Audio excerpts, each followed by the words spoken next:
O advogado que não sabe se comunicar não serve para advocacia. Bom, eu estava conversando ontem com o pessoal lá no meu Instagram, eu tinha mandado ali umas perguntas para quem me segue ali, que qual que seria o maior receio deles, o maior, ou a melhor habilidade que eles queriam ter para conseguir mais cliente, né? E por incrível que pareça, até me surpreendeu, a grande maioria ali falou que a comunicação, que queria melhorar a comunicação. Alguns até falaram que quer ter uma comunicação mais clara, uma comunicação onde não transmita tanta insegurança, né? E eu lembrei de como que eu fiz durante minha jornada, tanto acadêmica e depois na advocacia, para melhorar a minha comunicação. Não que eu me ache o melhor orador do mundo, né? Mas eu acredito que eu consigo puxar assunto com o cliente, conversar com o cliente, né? A gente teve aqui uma vez no escritório um advogado que ele era muito bom, muito bom. Só que ele não conversava com o cliente, não conversava de forma maneira. Então ele era genial, mas se tivesse que falar para o cliente quantos que ia cobrar de honorário, se tivesse que falar para o cliente que alguma situação, tivesse que conversar com o cliente, ele já parava já. E o cara era um gênio assim, né? Sabia as leis de cor e salteado. E aí eu lembrei, né? E eu gostaria de passar para vocês aqui o que eu fiz que resolveu para mim, que me ajudou nessa jornada, né? De perder esse medo de conversar com os outros, de poder se comunicar melhor, né? Eu lembro que quando eu estava na faculdade, a minha comunicação era péssima, tá? Eu morria de vergonha de conversar com os outros. Eu levantar a mão e perguntar alguma coisa na faculdade, Deus que me livre, né? E no primeiro semestre, bom, todo acadêmico de direito que se preste, né? No primeiro semestre você tem um livro que você tem que ler, que é o Caso dos Exploradores de Caverna, né? E eu lembro de uma professora de linguagem jurídica, uma santa, um anjo, né? Que ela propôs isso e falou, pô, vocês têm que debater, né? E eu comecei a tremer. Não queria falar com ninguém e tudo mais. E ela apontou para mim e falou, vamos lá, Jová, conta como é que tu ia defender esse caso. E eu levantei e eu não lembro o que eu falei. Eu só sei que eu gaguejava, que eu suava frio.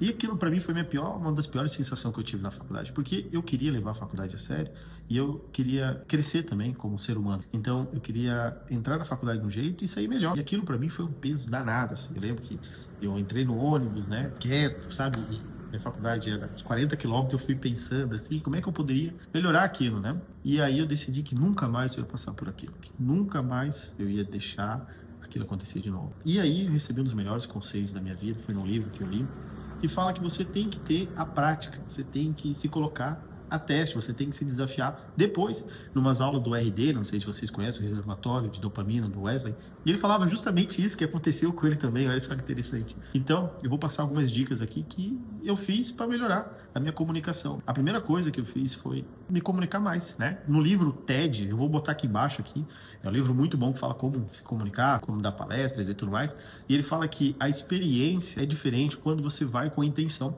Então, por exemplo, eu voltei para casa triste e, para pior das hipóteses, era uma segunda-feira, então nem dava para pensar muito, né? No outro dia, eu decidi que eu ia puxar conversa com qualquer pessoa. Então, eu ia abastecer a minha moto, eu tentava conversar com o frentista, né?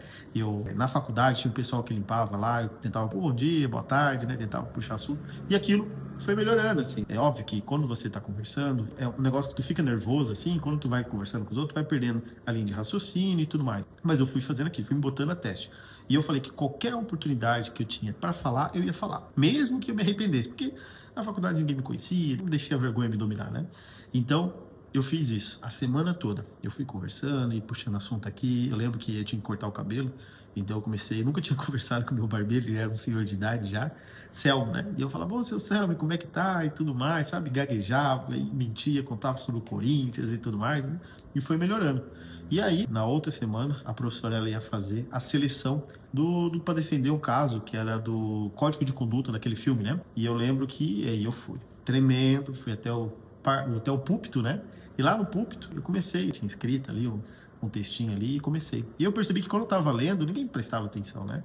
Então foi que eu decidi, eu dei um tapão em cima da mesa assim, e fiz, né, toda a minha defesa lá. Bom, todo mundo se surpreendeu, todo mundo começou a prestar atenção, o que para mim era pior, mas eu fui selecionado para ser um dos promotores, né, daí, nesse caso daí, né, infelizmente a gente perdeu o caso, né, na faculdade, mas aquilo me deu mais um ano, falou, opa, peraí, então as pessoas começam a me entender, não é só pelo que eu tô falando, mas a forma como eu tô falando. E desde então, eu não parei de me comunicar. Eu tento o máximo possível. A minha natureza é uma natureza de ficar mais no canto, de não conversar muito. E sempre que eu vejo que eu estou entrando nisso, eu volto a comunicar. Então, aqui no escritório, eu cuido do setor de vendas, do setor comercial do escritório aqui, o setor estratégico. E é muito comum as pessoas vierem falar comigo, não, pô, mas o Giovanni se comunica bem, sabe se expressar? Na verdade, não. Na verdade, eu me esforço muito, assim, né? Então, a dica que eu deixo para você, jovem advogado, para você que quer abrir um escritório de advocacia, primeiro tu tem que botar em prática, tá? Tu tens que se submeter a isso. Então, qualquer oportunidade que você tiver para se comunicar, faça isso, tá? Não imagine que você vai ser primeiro para depois você melhorar. Não existe isso. Então, você tem que, já desde o começo, já seja se você está na faculdade ou se você vai abrir o teu escritório, tem que aprender a se comunicar. E a realidade é que é muito mais sobre como você está se sentindo do que a pessoa está pensando ali. Então, você usar essa estratégia de ir lá, perguntar que horas são, ou se não, ver, quando for, como eu disse ali, pô, eu lembro que no caixa do supermercado, eu pegava, lia o nome da pessoa e falava bem assim, nossa, Armélio, teu nome, que nome bonito, né? Hoje eu penso que talvez a senhorinha achava que estava cantando ela, né? E eu ficava nervoso, assim, mas cada vez que eu fazia aquilo, sabe, me dava um ânimo, assim. Então, a dica de ouro, assim, tem vários livros sobre oratória e tudo mais, mas a melhor dica que tem, e o que nos cursos eles falam e tudo mais, eu fiz curso de oratória também, é que você tem que experimentar isso, tem que se pôr à prática, né? Então, se você não se colocar, se você achar que vai precisar falar só quando chegar ali, vai ser ruim. Aqui no escritório aqui, sempre a gente tem contato e a gente tem muita audiência, muita mesmo. Tem semana que a gente chega a ter 40, 50 audiência. E é muito comum a gente pegar um advogado lá do outro lado lá. E é um advogado que, cara, tá ótimo, assim, pô, o cara já mais idoso, né? Enfim, mas não consegue se comunicar, quando tem que falar com o juiz, não consegue interromper o juiz, não consegue se expressar direito, sabe? Então, realmente me assustou isso, mas eu entendo que funciona e eu acho que cada vez mais vai ser isso. As pessoas hoje tendem a não querer conversar mais um com o outro, né? Ficar na tela do celular ali, mas o que me ajudou e a dica que eu posso deixar ali é justamente isso. Se esforce, cara. Porque tu tá se formando, tá trabalhando numa profissão ali, que é justamente a comunicação, né? Óbvio que a gente tem a escrita, que é importante, mas sem a comunicação o advogado não é nada, né? Então, se você tem esse medo ali, e eu respeito muito, porque realmente as pessoas travam, as pessoas ficam nervosas, mas você não vai conseguir. É uma pena, porque daí acha que a advocacia não é para ele, quando na verdade é só ele ajustar um pontinho aqui, um pontinho ali, né? Então, faça que nem eu fiz ali, se me permite dar um conselho, se esforce, tenta se comunicar.